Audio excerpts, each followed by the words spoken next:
Ok, pues nos quedamos en la pregunta número 4. Ok, pues nos quedamos en la pregunta número 4 en la misma dimensión administrativa. La pregunta es, ¿cuántos trabajadores hay en la institución y qué cargo tiene cada uno? Hablando desde una dimensión administrativa.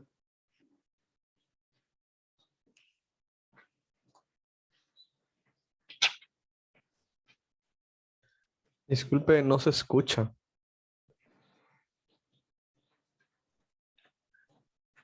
No se escucha el micrófono.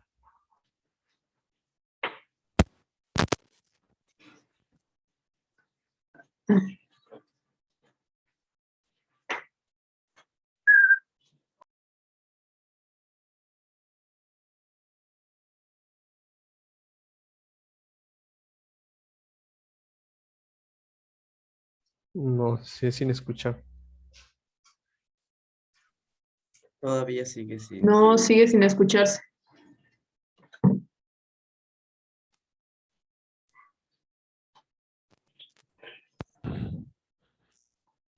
Dígale a que me preste su computadora. Ya se escucha. Ahora sí se escucha. Ya se escucha. Bueno, Listo. Ya se escucha. bueno, Ya se escucha. Listo, ya quedó. ¿se escucha? Sí, sí, sí. ¿Eh? Sí se escucha. Ya. ¿Seguro? Sí, perfecto, se escucha. Ok. Trabajadores, ¿cuántos trabajadores en la institución y qué cargo tiene cada uno? De personal docente tenemos 27. De personal administrativo contamos con 11. Más aparte tenemos 3 intendentes y un vigilante. Y lógico, les digo que en el caso del personal docente, los tenemos divididos en función de tareas que se requieren hacer para llevar a cabo todo el proceso pedagógico. Y tenemos distribución en áreas que hay que darle atención. Arte y cultura, mediación pedagógica,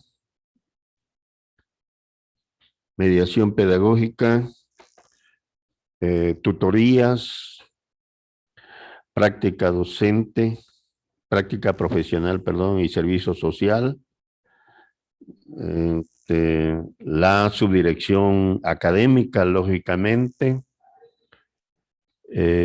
Tenemos un comité de protección civil, tenemos una representación de género. Bueno, hay diferentes asignaciones de responsabilidad para poder funcionar como institución. Y lógicamente, en términos de lo administrativo, pues hay una persona responsable de la licenciatura en pedagogía, hay otra responsable para posgrado, hay otra responsable para la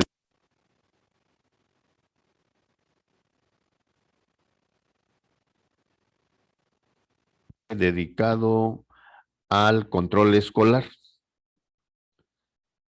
y otra dedicada a la atención de los trámites que tiene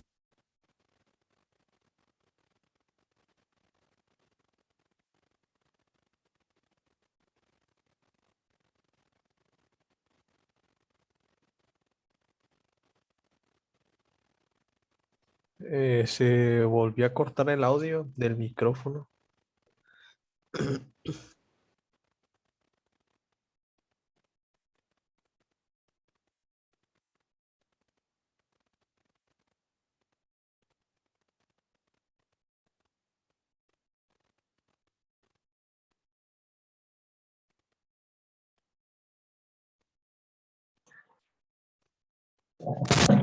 Bueno, Listo, Ya se escucha. Ya se ¿Se escucha. oye? Sí, sí, Sí, sí. perfecto. ¿Se oye? ¿En dónde nos quedamos entonces?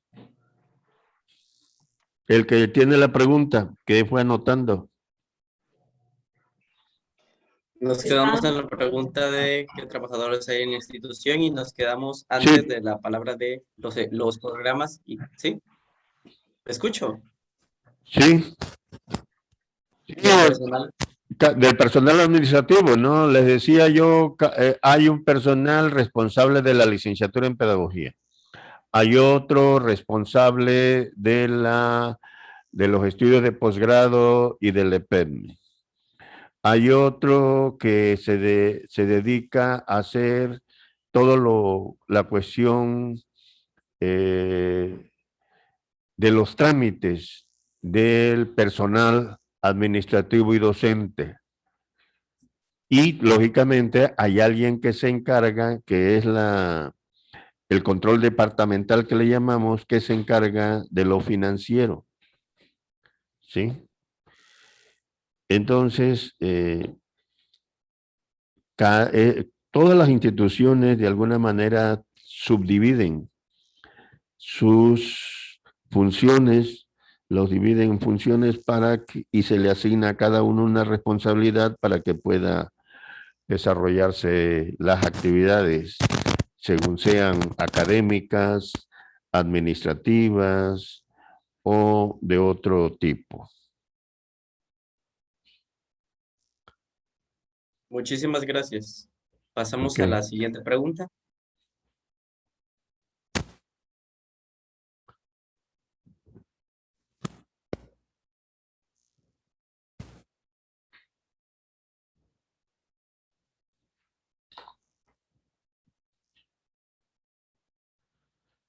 Adelante. ¿Cómo llevo a cabo mi papel como director y qué cree que le ha funcionado para tener una dimensión organizacional efectiva dentro de su institución? Bueno, en primer lugar, yo recibo a la institución ya bien delimitada en su función. Yo no voy a crear algo diferente a lo que ya está establecido como una norma. Entonces yo tengo un control departamental. Yo recibo una subdirección académica. Yo tengo a alguien responsable para la licenciatura en pedagogía, tengo a alguien responsable para el posgrado, etcétera.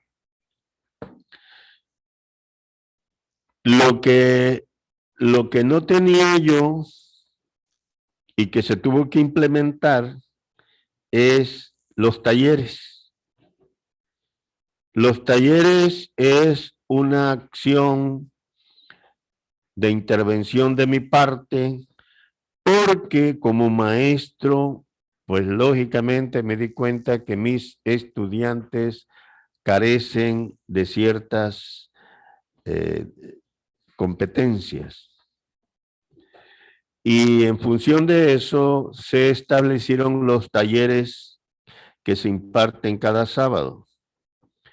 Ahí, lógicamente, ya asignamos a una persona que se haga responsable de esos talleres.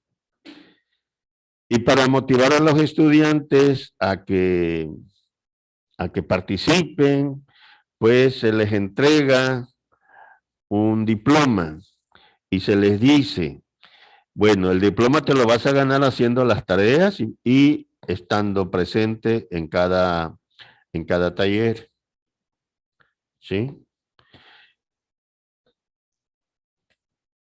¿Qué me ha funcionado? Yo creo que lo que me ha funcionado para no tener una revolución al interior es respeto, trato con cada uno de los trabajadores. Es decir, el llegar a la dirección no es que yo utilice el cargo para decidir arbitrariamente lo que a mí me parece o no. Un un modo de actuar cuando uno llega a un cargo es, sobre todo y en cualquier caso, es no sentirte más que los que están abajo de ti, sino verlo como compañero de trabajo, como compañero de tarea. Y eso implica un buen trato, y eso implica ser respetuoso de los derechos de cada uno. En este caso, ustedes tienen derechos, pero también tienen obligaciones. Y los trabajadores igual. Por lo menos hasta ahorita no hemos sentido que haya un atisbo de conflicto, porque dijéramos que dirigir una institución es saber negociar con las partes, pero además de negociar, darle a cada quien el derecho, el respeto a su derecho, el de tratar de ser lo más tolerante que se pueda. Cuando tú al otro lo miras como tu igual, el otro no tiene por qué sentir que está siendo menospreciado. Cuando al otro le dices, es que tu trabajo es importante, y es lo que yo les he dicho precisamente al cuerpo de intendentes. La limpieza de la institución, aparentemente cualquiera lo puede hacer, pero lo hace mejor cuando está consciente de que esa función es muy importante. ¿Sí? Entonces, yo creo que en toda organización, para que funcione, es ver al otro igual que tú. Es sentirlo, es hacerlo sentir que la función que tú juegas es tan importante como si fuera el director o el más alto directivo el que lo estuviera haciendo. Trabajar con seres humanos es complicado. Y lo notamos en una clase. Hay alumnos de diferentes formas de pensar, de diferente ánimo, y uno tiene que lidiar con los alumnos de tal manera de motivarlo, de tal manera a veces apretarle el cinturón, dijéramos, y a veces soltárselo, y a veces jalárselo, y ahí vamos avanzando. Porque si yo llego y me dice, tú me haces esto y me lo haces a tal hora y todo esto y esto, así sin mediar el trato, mediar el respeto, pues cualquier grupo de estudiantes se te encabrita y al rato tienes un conflicto. El docente tiene que ser un negociador. Y la mejor manera de negociar es respetando al otro, en su cultura, en su forma de pensar, en lo que él cree que es como ser humano, ¿no? Entonces, ahora les diré, el papel de director es complicado. Hay directores que no tardan ni una semana, o directores que tardan dos años. Yo no sé si vaya a tardar tanto tiempo, pero por lo menos en esta época de crisis difícil, yo asumí mi responsabilidad y desde el 20 de marzo, que todo el mundo se alejó a sus casitas, yo sigo aquí. Y sigo aquí, y si no se me cae la escuela, y si no, ustedes no reciben a tiempo sus boletas o sus constancias. Entonces, esa fue la época, o es la época más complicada que yo tuve, porque frente a una pandemia en donde todo el mundo estaba en su casita, yo y la jefa administrativa, aquí veníamos de martes a sábado, ¿no? Entonces, eso es lo que me ha funcionado. Primero, la responsabilidad. Segundo, el trato. Tercero, el respeto. Y darme cuenta que al ser el director, pues tengo la máxima responsabilidad y si el director se caen los demás. Es como un profesor, si un profesor no asiste a clase y no se compromete, los alumnos menos. Entonces, el primero que tiene que estar comprometido es el maestro o el director, para que anime y irradie ese ánimo con los estudiantes y los haga participar. Y de vez en cuando hay que darle una regañadita, ¿verdad, Rodolfo? Una regañadita, porque la neta que a veces se nos va, a todos se nos va, a todos se nos cae el ánimo y alguien nos los tiene que ayudar a levantar. Bueno, creo, esa es la 5. Sí, dentro de esta dimensión, pues encontramos los aspectos estructurales como lo es la distribución de tareas, los sistemas de normas, el tiempo, el significado o la distribución que tocamos anteriormente de actividades dentro de la institución. Y por último también entra lo que es el poder y la autoridad, que es lo que refiere a esta pregunta. Y como usted lo mencionaba, muchas veces se da el papel de la autoridad con autoritarismo o se lleva de manera errónea en las instituciones. A veces se toman decisiones pues sin consultar a los agentes y creo que usted lo ha hecho pues de manera correcta y muchas gracias por responder. Podemos pasar a la siguiente. Bien, gracias. Tomando lo mencionado, también dentro de la dimensión organizativa, el papel del director pues es un rol fundamental dentro de esta. Y la siguiente pregunta es, para tener una buena conducción, ¿es necesario tener conocimientos acerca de lo que es liderazgo, autoridad, programas, reglamentaciones, controles, coordinación y asesoramiento dentro de la institución? Desde luego, yo diría aquí, si desconozco los programas, si desconozco las reglamentaciones, los controles, si desconozco cómo funciona una institución, y de hecho cuando yo llego de director, todo esto yo lo desconocía. Y todo eso lo vas aprendiendo en la práctica. Pero hay algo que necesitas tenerlo de manera inherente para que funciones como director o como líder. Y es saber cómo tratar a la gente y saber la distinción entre autoridad y autoritarismo. La autoridad te la ganas. La autoridad te la ganas con el ejemplo, con el estudio, con la responsabilidad, con la entrega, con el compromiso. La autoridad no viene solita, viene acompañada con estas cualidades. Algún día que ustedes vayan a ser directores de su escuela, piensen en eso. El director debe ser el más responsable de todo, el más comprometido de todo, el más entregado, el más preocupado porque no se caiga la escuela.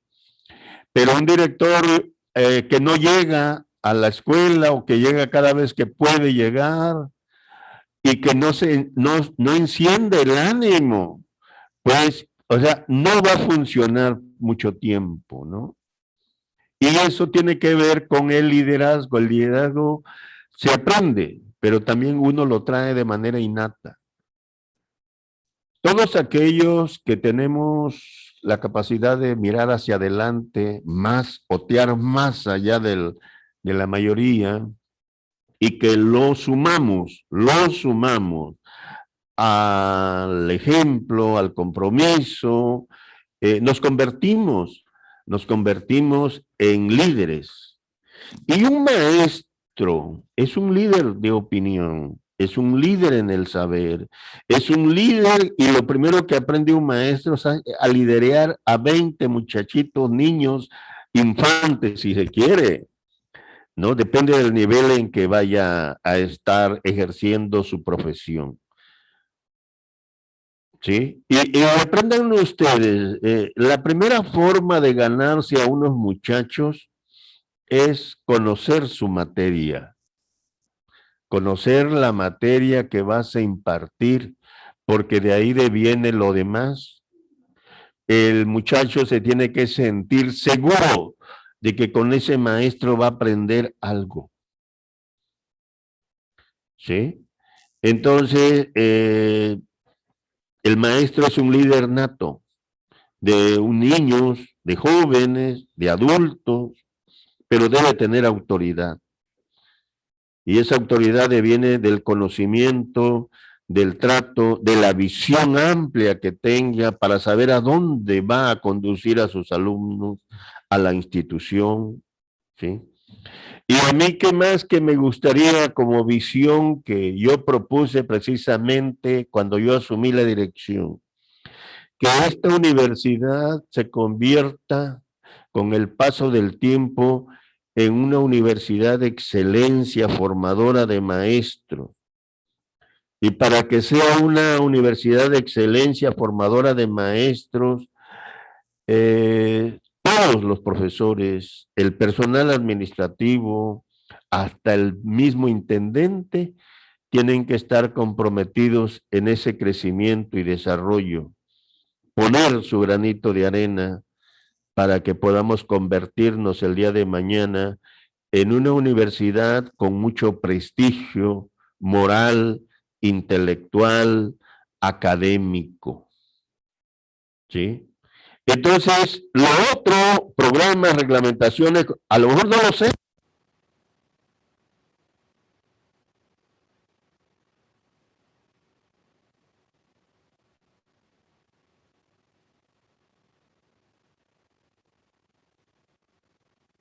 Su micrófono falló, director.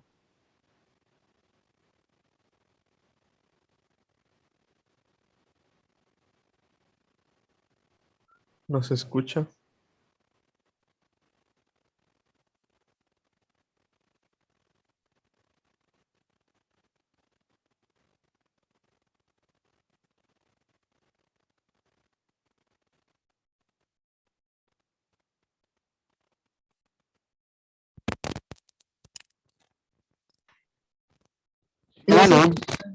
Bueno.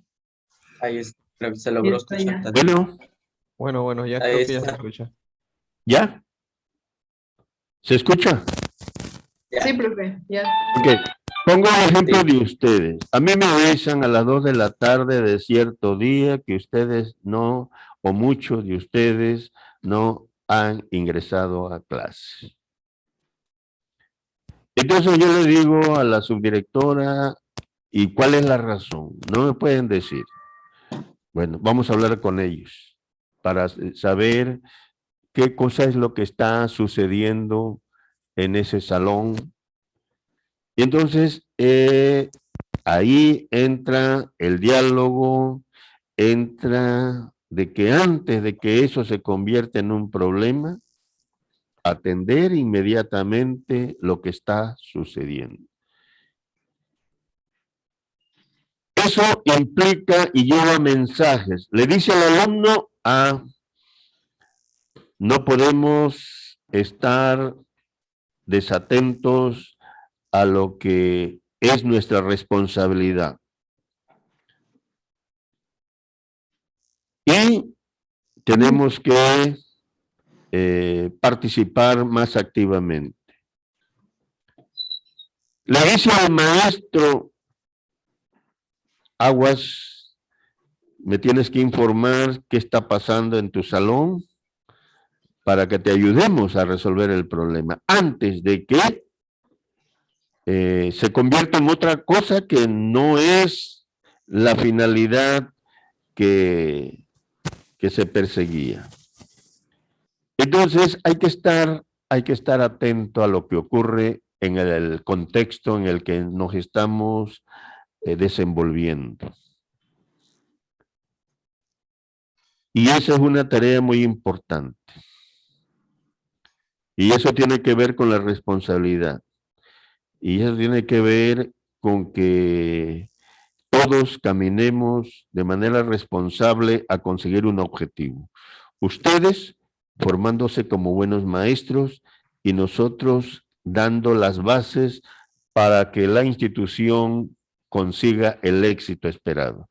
Un éxito de ustedes es un éxito para la institución. Un fracaso de ustedes es un fracaso para la institución.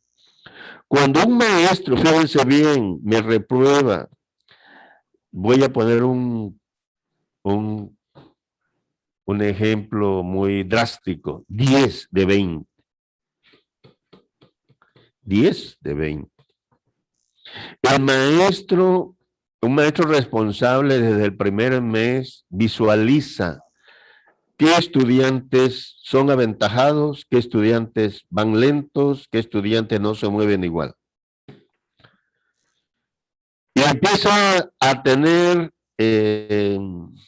descontrol en ese grupo porque hay 10 que no van marchando a la par. Si fueran 2, es menos el problema, pero son 10. Ese maestro, si es responsable y está comprometido, comienza a platicar con esos 10 y a ver, a saber por qué están fallando. En caso contrario, si no lo hace, se va a llegar a 10 a extraordinario. Y eso es un fracaso para el maestro. Ya 1 o 2 es un fracaso para el profesor. No tan drástico, pero ya es un fracaso para el profesor, porque la obligación del profesor es que todos acrediten la asignatura, no porque les regale calificaciones, desde luego, sino porque se da satisfecho de que los 20 pudieron atravesar la barrera, saltar la barrera, cumpliendo, ejercitando sus conocimientos, reflexionando, etc. Pero si sí me lleva 10, sí, yo le tendría que preguntar, profe, a ver, explíqueme por qué esos 10. ¿Qué hizo usted para recuperar por lo menos, yo no sé, unos 6? ¿No? Si el profesor no me puede contestar, entonces, pues ahí mucha culpa tuvo el profesor, ¿no? Entonces yo siempre, actuando ya como profesor, cuando veo que un grupo amplio de muchachos me está fallando, no porque no asista a clases, sino porque la tarea se le hace complicada. Entonces les doy una asesoría extraordinaria, ¿sí? Para ver si podemos levantarlos, sacarlos adelante. Entonces, eso forma parte también del liderazgo, saber darse cuenta cuando tu grupo que estás dirigiendo no está cumpliendo los propósitos, las metas que te has propuesto. ¿Sí? Un profesor entonces es un líder. Es un líder en el trato, en el respeto, en el conocimiento que tiene que impartir. Y entonces, por eso debe haber siempre un diálogo entre estudiantes y maestro, entre estudiantes y el director de la institución, para poder sacar adelante el mismo proyecto. Y en este caso es la formación de maestros. Bien, ¿alguna otra pregunta? Sí, profe, muchísimas gracias. Ya para concluir, tenemos la última pregunta. Ok.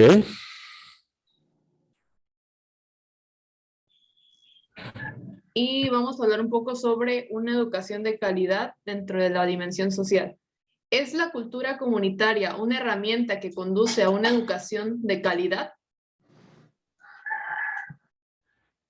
Yo creo que sería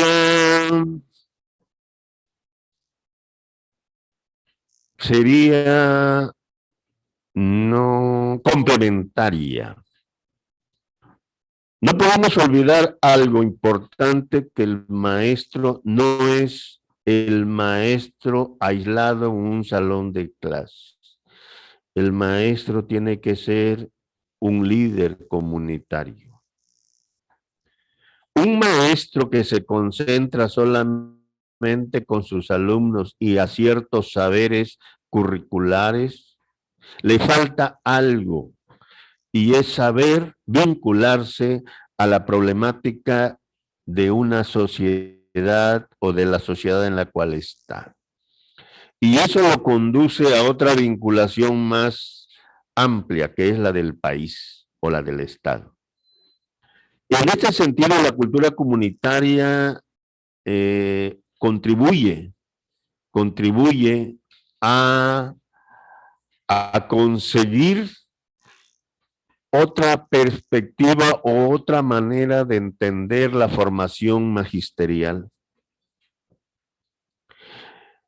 El clásico maestro es el maestro encerrado en un salón de clases enseñando matemáticas, enseñando ciencias naturales, pero sin reflexionar sobre lo que está pasando en la ecología actual, o sin enseñar de qué manera las matemáticas se vuelve importante y por lo cual el niño debe aprender.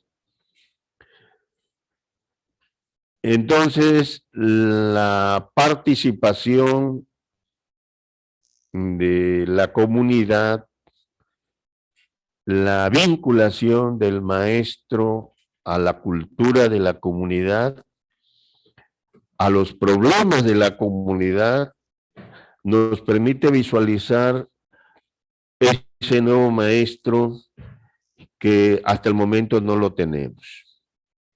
El clásico maestro se encierra en su salón, enseña muy bien, conduce muy bien el saber,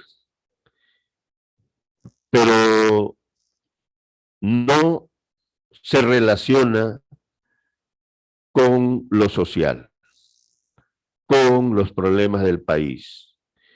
Y un maestro, si es un líder del saber, pues tiene que conocer cómo se está desenvolviendo nuestro estado, nuestro país, nuestra comunidad. Este tipo de maestro era el tipo de maestro que se tenía en los años 30 del siglo pasado, que afortunadamente la nueva ley de educación ya lo tiene como parte del proceso de formación. El maestro debe estar vinculado al contexto comunitario en el cual se está ejerciendo su profesión. Y por lo tanto yo tengo que saber qué problemas tiene mi comunidad, qué problemas tienen mis alumnos y cómo puedo yo ayudar a resolver ese problema. Porque la cultura no es solamente saber, la cultura es saber interpretar lo que pasa en tu comunidad y cómo tú puedes aportar algo para transformarla. Recuerden, a propósito de nuestro lema, y muy importante, muchachos, educar. ¿Para qué? La pregunta y la respuesta, educar para transformar. ¿Para transformar qué?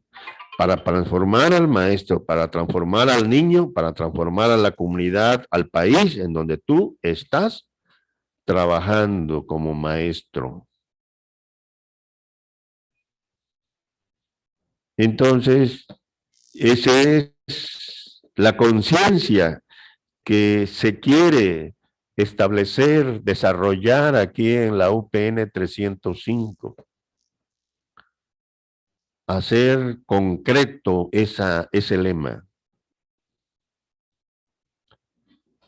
No solamente hay que transformar a la familia nuclear, sino a la sociedad en la que uno vive.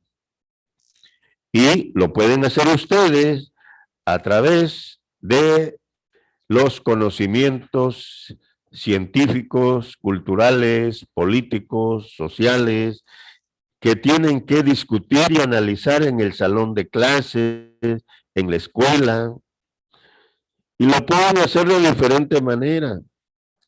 Lo hacen cuando leen un libro y fomentan la lectura. Lo hacen cuando crean una obra de teatro, un sketch, con temas alusivos a la ecología, a la condición social de vida. Lo hacen de diferentes maneras. Y finalmente lo van a hacer saliendo a votar por el gobierno que ustedes quieran tener. Esa es cultura. Es una cultura política. Es una cultura de identidad ciudadana. Bueno, no sé si ya con eso queda.